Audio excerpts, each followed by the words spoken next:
Hi மகளே, welcome back to YouTube channel. Yes, last time வந்து நம்மளுடைய சிறகடி காசு டீம் வந்து கொடைக்கானல் போயிருந்தாங்கன்னு தெரியும். ஸோ மீனாவை தவிர மிச்சம் எல்லாருமே வந்து போயிருந்தாங்க. ஸோ இந்த பக்கம் பாய்ஸில் 3 பேர், அங்கே கேர்ள்ஸில் 2 பேர் வந்து ஜாயின் பண்ணியிருந்தாங்க. எஸ், அங்கே இருந்துட்டு நேற்று வந்துட்டு பிக்சர்ஸ் வந்து அவர் ஷேர் பண்ணியிருந்தார். அதாவது ரொம்ப நாள் முன்னாடி போயிருந்தாங்க, பட் பிக்சர்ஸ்லாம் ஷேர் பண்ணலை அப்படிங்கிறதுனால அந்த த்ரோ பேக் பிக்சர்ஸ் வந்துட்டு நம்முடைய மனோஜ் ஷேர் பண்ணியிருந்தார். ஸோ அதே போல் இன்னொரு பக்கம் வந்துட்டு நம்முடைய பிரியா, ஸோ அவங்க வந்துட்டு ஒரு போஸ்ட் போட்டிருந்தாங்க. ஸோ கேரளா சைட்லேருந்து ஃபோட்டோ ஷூட் பண்ணி அப்டேட்ஸ்லாம் கொடுத்துருந்தாங்க. ஸோ ரொம்பவே அழகாக இருந்துச்சு. ஸோ இந்த 2 அப்டேட்ஸ் வந்து எக்ஸ்க்ளூசிவாக நேற்று சிறகடி காசு டீம் சைட்லேருந்து கொடுத்தது. அதை தவிர்த்து நம்முடைய ட்ராக் பற்றி பேச வந்தோம் அப்படின்னா, நேற்று வந்து நான் உங்களுக்கு ஒரு அப்டேட் கொடுத்துருந்தேன், கோவிலில் வந்து ஷூட் போயிட்டு இருந்ததுக்கு அப்படின்னு சொல்லிட்டு. எஸ், அதுக்கான சீன்ஸே வந்து இன்றைக்கி நீங்கள் பார்த்துருப்பீங்கன்னு நினைக்கிறேன் எபிசோட்லேயே. எஸ், இன்றைக்கி வந்துட்டு நம்மளுடைய மீனா எல்லோரும் பேசுகிற மாதிரி கோவில் இருக்கிற மாதிரி சீன்ஸு. ஸோ அங்கே தான் வந்து இந்த நவராத்திரி ஃபங்க்ஷனுக்காக ஒரு சின்ன ஒரு ஸ்டார்ட் கொடுத்துருந்தாங்க. இந்த மாதிரி கோவிலில் ஃபங்க்ஷன் இருக்குது, ஸோ அதில் சமையல் செஞ்சு தரதுக்கு வந்து நம்மளுடைய சந்திராமா கிட்டையும் அதே போல் வீட்டில் குழு வைங்க அப்படின்னு சொல்லிட்டு ஒரு ஐடியா வந்து கொடுத்துட்டு போயிருந்தாங்க.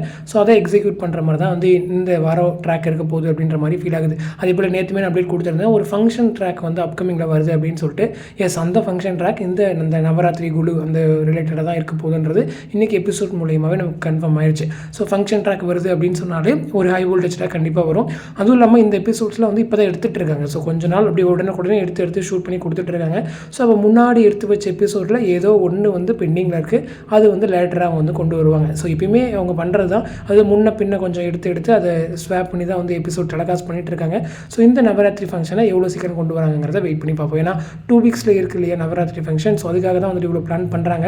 ஸோ எனக்கு தெரிஞ்சு இந்த பிக் பாஸ் டைமில் அந்த மாதிரி டைமில் வந்து ஃபங்க்ஷன் ரிலேட்டடாக கொண்டு வந்தாங்கன்னா ஓரளவுக்கு டிஆர்பி வரும் அப்படின்றத கன்சிடர் பண்ணி அவங்க மேபி கொண்டு வரலாம். அதே போல் அந்த ஃபங்க்ஷனுக்காக இன்றைக்கி நம்முடைய அண்ணாமலை அப்போ கன்வின்ஸ் பண்ண விதமாக இருக்கட்டும், அதே போல் பார்வதி அம்மா கொண்டு கொடுத்த கவுண்டர்ஸ்லாம் இருக்கட்டும். ஸோ ஓரளவுக்கு கொஞ்சம் ஃபன்னியாக இருந்துச்சு. ஸோ எபிசோட்ஸ் மிஸ் பண்ணாமல் பாருங்கள். ஏன்னா டிஆர்பி ஓரளவுக்கு செட்டில்டாக இருக்குது. ஸோ இந்த மாதிரி கொஞ்சம் ஹை வோல்டேஜ் ட்ராக்ஸ் நல்ல எபிசோட்ஸ் வரப்போ நம்ம பார்த்து என்ஜாய் பண்ணிக்கிட்டு தான் உண்டு. ஸோ அதுதான் நான் எப்பயுமே ரெக்வெஸ்ட் பண்ணி கேட்டுக்கிறது. ஸோ நீங்கள் பார்ப்பீங்கன்னு நினைக்கிறேன். இன்னும் எபிசோட் பற்றினா உங்களோட கமெண்ட் வந்து கமெண்ட் செக்ஷன் சொல்லுங்கள். அடுத்து ஒரு இன்ட்ரெஸ்ட் போட்டுட்டு நெக்ஸ்ட் மீட் பண்ணுறேன். தேங்க்ஸ் ஃபார் வாட்சிங் அண்ட் பை.